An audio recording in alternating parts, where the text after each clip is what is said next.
Ya, jika kalian mencintai bapak-bapak kalian, jika kalian mencintai anak-anak kalian, saudara-saudara kalian, istri-istri kalian, keluarga kalian, watijaratun takhshawna kasadaha, dan perniagaan yang kalian takutkan kerugiannya, ya, kemudian amwalun iktaraftumuha, dan harta yang kalian upayakan tadi, wa masakinu tardawnaha, dan juga rumah-rumah yang kalian cintai tadi, rumah-rumah yang kalian sukai, rumah-rumah yang kalian bangga-banggakan itu, ahabba ilaikum minallahi wa rasulihi wa jihadin fis sabilihi, jika semua tadi kalian cintai melebihi kecintaan kalian kepada Allah dan kepada Rasulnya serta kepada jihad fis sabilillah, Allah katakan fatarabbasu, tunggu hatta ya'tiyallahu bi amri wallahu la yahdil qaumal fasiqin. Tunggu saatnya Allah akan mendatangkan keputusannya.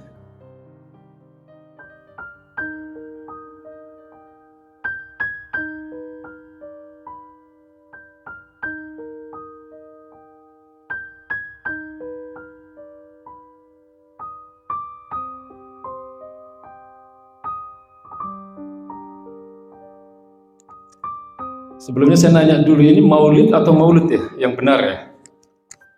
Karena ada acara lain menyebut dengan istilah maulid Nabi, sementara kita hari ini maulid ya. Yang benar maulid atau maulud, Ustaz? Kalau bicara maulid berarti kita bicara tentang tempat beliau dilahirkan. Kita akan bicara tentang Mekah Al-Mukarramah ya. Kalau bicara tentang maulud berarti kita bicara tentang sosok yang dilahirkan ya. Jadi ini pemaknaan secara bahasa ya, secara lugawi ya. Tapi tentu yang akan kita bicarakan adalah secara umum lebih luas lagi, yaitu sebagaimana apa yang sudah menjadi kesepakatan ya, apa yang sudah menjadi kesepakatan kita semua ya, menjadi kesepakatan mayoritas umat Islam hari ini, bahwa apa yang disebut dengan peringatan Maulid Nabi atau Maulid Nabi adalah satu acara atau satu peringatan di mana kita berupaya ya untuk meningkatkan kecintaan kita kepada baginda Nabi besar Muhammad SAW dalam rangka membahas bagaimana sebenarnya sejarah perjuangan beliau, kemudian bagaimana pula konsekuensi keimanan kita, yang semua itu tentu bermuara kepada kewajiban kita ya, pada konsekuensi keimanan kita sebagai seorang muslim. Jadi kalau kita bicara tentang hari lahir Nabi ya, itu adalah satu hari yang jauh lebih agung ya, jauh lebih mulia, jauh lebih tinggi nilainya dibanding dua hari raya kita yang lainnya, itu hari raya Idul Fitri dan hari raya Idul Adha. Mengapa?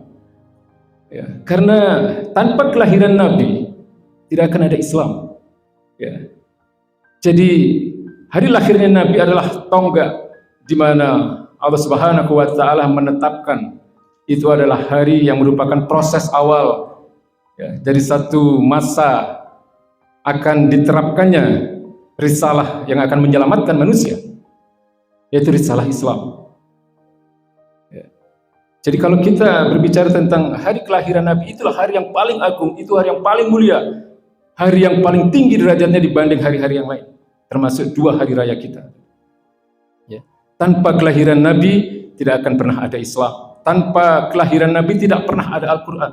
Tanpa adanya kelahiran Nabi tidak ada kemenangan-kemenangan besar yang pernah diraih oleh umat Islam.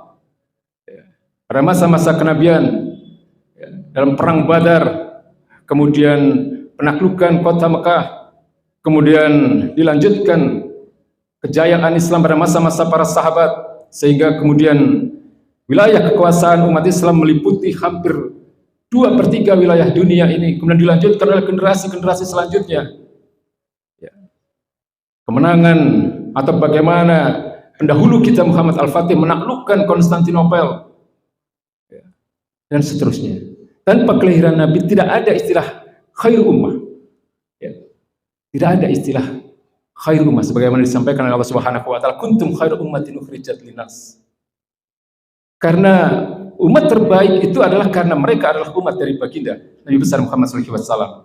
Dan bahasa ini tidak disampaikan oleh Allah Subhanahu wa taala untuk umat dari nabi-nabi yang lain. Hadirin ma'asyiral muslimin yang dirahmati Allah Subhanahu wa taala. Jadi intinya adalah jangan pernah berhenti bersyukur bahwa kita ditakdirkan, kita diqadar oleh Allah Subhanahu wa taala hidup di zaman ini di mana kita ditakdirkan oleh Allah Subhanahu wa taala sebagai umat beliau. Ya. Artinya bahwa sebagai umat Nabi ini kita berbeda dengan umat nabi-nabi dan rasul-rasul sebelum beliau. Ya.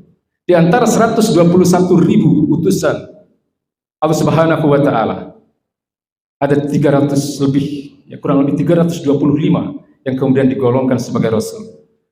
Di antara 325 para rasul itu ada yang kita sebut dengan ulul azmi, 5 ya, para rasul yang merupakan rasul-rasul pilihan, ya, Nabi Nuh, Nabi Musa, Nabi Ibrahim alaihissalam, kemudian Nabi Isa alaihissalam, dan baginda Nabi besar Muhammad SAW. Di antara para ulul azmi, 5 nabi dan rasul yang terbesar ini ada 2 nabi yang disebut dengan Khalilullah, kekasih Allah Subhanahu wa taala. Dan dari 2 kekasih Allah itu yaitu Nabi Ibrahim alaihissalam dan baginda Nabi besar Muhammad SAW, hanya 1 nama nabi dan rasul yang ditempatkan bersandingan dengan nama Allah Subhanahu wa taala di Lauhul Mahfuz. Beliau adalah baginda Nabi besar Muhammad SAW. Hadirin ma'asyiral muslimin yang dirahmati Allah Subhanahu wa taala. Lalu apa sebagaimana yang ditanyakan oleh pembawa acara tadi? Ya, konsekuensi keimanan kita terhadap beliau. Kita ini kan ngaku sebagai umat Nabi sallallahu alaihi wasallam, betul tidak? Ya, lalu apa konsekuensinya? Ya, paling tidak ada 3 hal yang ingin saya sampaikan dalam kesempatan pagi hari ini. Yang pertama, konsekuensi keimanan kita kepada baginda Nabi besar Muhammad sallallahu alaihi wasallam adalah menempatkan kecintaan kita kepada Allah dan Rasulnya di atas kecintaan kita kepada apapun yang kita miliki di dunia.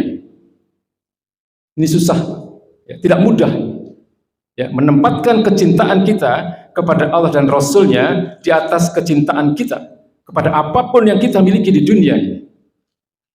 Ya, di dalam surat At-Taubah ayat 24 Allah katakan, a'udzubillahi minasyaitonir rajim, bismillahirrahmanirrahim, qul in kana aba'ukum wa abna'ukum wa ikhwanukum wa azwajukum wa ashiratukum wa amwalun iktaraftumuha wa tijaratun takshawna kasadaha wa masakinu tardawnaha ahabba ilaikum minallahi wa rasulihi wa jihadin fis sabilihi fatarabbasu hatta ya'tiyallahu bi amrih wallahu la yahdil qaumal fasiqin. Katakan ya Muhammad, ya, jika kalian mencintai bapak-bapak kalian, jika kalian mencintai anak-anak kalian, saudara-saudara kalian, istri-istri kalian, keluarga kalian, batijaratun taksawna kasadaha, dan perniagaan yang kalian takutkan kerugiannya, ya, kemudian amwalun iktaraftumuha, dan harta yang kalian upayakan tadi, wa masakinu tardawnaha, dan juga rumah-rumah yang kalian cintai, rumah-rumah yang kalian sukai, rumah-rumah yang kalian bangga-banggakan itu, ahabba ilaikum minallahi wa rasulihi wa jihadin fis sabilihi, jika semua tadi kalian cintai melebihi kecintaan kalian kepada Allah dan kepada Rasulnya serta kepada jihad fis sabilillah, Allah katakan fatarabbasu, tunggu, hatta ya'tiyallahu bi amri wallahu la yahdil qaumal fasiqin. Tunggu saatnya Allah akan mendatangkan keputusannya. Sungguhnya Allah tidak akan memberikan petunjuk pada orang-orang yang fasik. Imam Ibnu Katsir menjelaskan tentang ayat ini bahwa orang-orang yang mencintai dunianya melebihi kecintaannya kepada Allah dan Rasulnya serta kepada jihad fisabilillah, maka orang-orang ini akan dihancurkan kehidupannya. Mereka akan dihinakan. Ya. Wallahu la yahdil qaumal fasiqin. Itu maknanya bukan sekedar Allah tidak akan memberikan petunjuk kepada orang-orang yang fasik, kepada orang-orang yang berdosa besar, tapi kemudian Imam Ibnu Katsir menjelaskan bahwa konsekuensi dari perbuatan ini adalah dijatuhkannya derajat mereka, ya, baik di atas dunia ini maupun di akhirat kelak. Hadirin ma'asyiral muslimin yang dirahmati Allah Subhanahu wa taala. Ya, jadi itu yang pertama. konsekuensi keimanan kita kepada Allah dan Rasul-Nya adalah menempatkan kecintaan kita kepada Allah dan Rasul-Nya, kepada jihad fisabilillah, melebihi kecintaan kita kepada apapun yang kita miliki. Kemudian yang kedua, apa bukti atau apa konsekuensi keimanan kita setelah menata hati kita, ya, menempatkan kecintaan kita tadi kepada Allah Rasul-Nya dan kepada jihad fisabilillah, melebihi kecintaan kita kepada yang lain. Yang kedua adalah satu hal yang paling mendasar, ya, yang zahir bisa kita lihat dari seseorang apakah dia cinta atau tidak kepada Rasul-Nya, yaitu rajin-rajinnya mulut kita ini bersalawat kepada beliau. Jadi itu adalah bukti keimanan dan kecintaan kita kepada baginda Nabi. Yang paling tidak setiap kali nama beliau disebutkan, jangan pernah lupa, jangan pernah lalai, jangan pernah malas untuk senantiasa bersalawat kepada beliau. Ya. Innallaha wa malaikatahu yusholluna 'alan nabi. Ya ayyuhalladzina amanu shollu 'alaihi wasallimu taslima. Sesungguhnya Allah Subhanahu wa taala dan para malaikat pun berselawat untuk beliau. Dan kita sebagai orang-orang beriman diperintahkan oleh Allah Subhanahu wa taala untuk senantiasa bersalawat setiap kali nama beliau disebutkan sebagai bukti kecintaan dan bukti penghormatan kepada kita.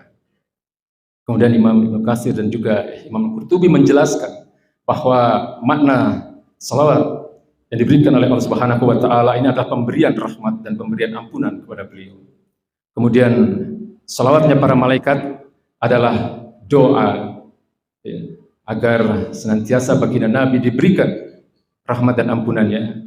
Dan kemudian salawatnya kita orang-orang beriman pada beliau adalah selain permohonan rahmat kepada Allah Subhanahu wa taala akan diberikan kepada baginda Nabi besar Muhammad sallallahu alaihi wasallam, kemudian juga agar senantiasa diberikan ampunan oleh Allah Subhanahu wa taala, juga ada satu hal yang menjadi sesuatu yang berbeda dengan kedua salawat yang tadi, karena salawatnya orang-orang beriman itu akan dikembalikan kepada mereka.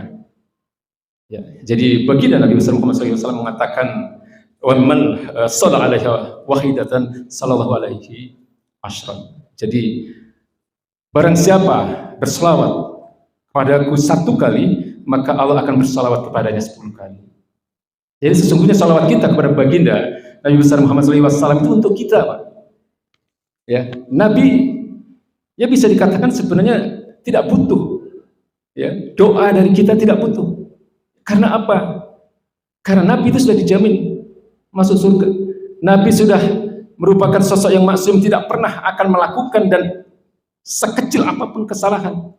Ya, tapi sesungguhnya kecintaan kita kepada beliau, kemudian keimanan kita kepada beliau, kemudian salawat-salawat yang senantiasa kita lantunkan, kita ucapkan setiap kali disebutkan nama beliau itu untuk kita. Ya, sebagai konsekuensi kita sebagai orang-orang beriman. Ya, jadi itu bukti yang paling zahir, bukti yang paling bisa kita lihat apakah seseorang itu cinta kepada nabinya atau tidak.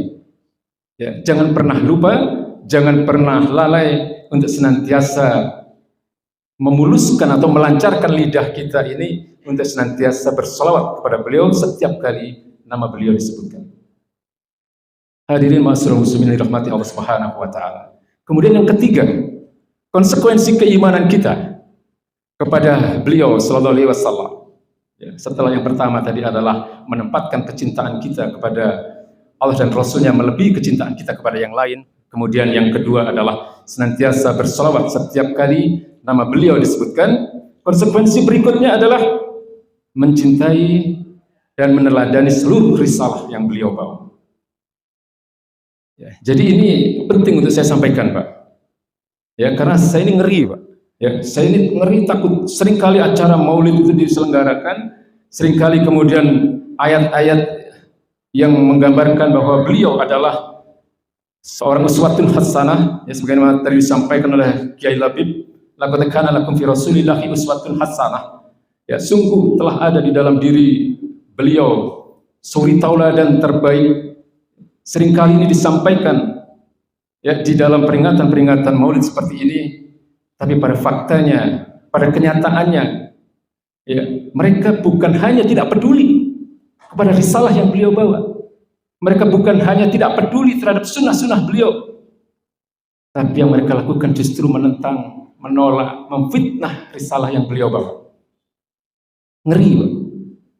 Imam Ibnu Katsir ketika beliau menjelaskan surat Al-Imran ayat 31, "Qul in kuntum tuhibbunallah fattabi'uni yuhibbukumullah wa yaghfir lakum dzunubakum." Ya, katakanlah ya Muhammad, jika kalian mencintai Allah, fattabi'uni, maka ikutilah aku. Jadi perintah untuk mengikuti sunnah-sunnah baginda Nabi Muhammad SAW itu perintah dari Allah Subhanahu wa taala. Dan itu menjadi syarat agar kita dicintai oleh Allah Subhanahu wa taala. Yuhibbukumullah wa yaghfir lakum dzunubakum, dan juga menjadi syarat akan diampuninya dosa-dosa kita. Imam Ibnu Katsir menjelaskan tentang ayat ini. Ayat yang mulia ini menggambarkan ya, adalah seorang pendusta besar. Ketika seseorang menyatakan, ketika seseorang mengklaim dia cinta kepada nabinya, tapi dia tidak berupaya untuk meneladani thariqah atau jalan hidup yang beliau jalani. Bahaya, Pak. Ya. Kadzab, pendusta besar. Mereka yang menyatakan mereka cinta kepada Nabi, tapi mereka tidak berupaya untuk menghidupkan sunnah-sunnahnya. Mereka tidak berupaya untuk meneladani apa yang beliau bawa. Lalu apa yang beliau bawa, apa yang menjadi sunnah-sunnah beliau, tidak boleh dipilih-pilih. Yang namanya sunnah itu kan ada sunnah qauliyah, ada sunnah fi'liyah, ada sunnah takririyah. Semuanya harus diambil. Wa ma atakum rasulu fakhuduhu wa ma nahakum anhu fantahu. Apapun yang diberikan oleh Rasulullah, ambillah, dan apapun yang beliau larang, tinggalkanlah. Ini bukti kecintaan kita kepada baginda Nabi besar Muhammad SAW. Ya, jadi mengamalkan semua isi Al-Quran dan kemudian meneladani apa yang menjadi sunnah-sunnah beliau dalam seluruh aspek kehidupan, itu adalah konsekuensi keimanan kita kepada Allah dan Rasulnya. Hadirin ma'asyiral muslimin yang dirahmati Allah Subhanahu wa taala. Jadi kalau kita bicara tentang kewajiban kita di dalam meneladani sunnah-sunnah beliau, tentu harus kita pilah. Ada sunnah-sunnah yang sifatnya individual, ya, ada sunnah-sunnah dalam persoalan-persoalan ibadah dan persoalan akhlak. Ya. Tapi jangan lupa, beliau adalah seorang kepala negara. Ya, beliau adalah seorang pemimpin politik dan pemerintahan. Ya. Jadi ini semua seharusnya diambil oleh umat Islam. Kalau dia tidak mau dikatakan sebagai pendusta besar. Ya. Jadi ini yang hari ini kadang-kadang saya ngeri melihat bagaimana konstelasi perpolitikan ya di negeri yang kita cintai ini, Pak. Acara Maulid seringkali justru menjadi satu alat untuk mempromosikan dirinya agar dipilih ya di dalam konsentrasi pemilu. Ya, ini kan hina sekali. Dia menjadikan syariat agama untuk kepentingan dunianya.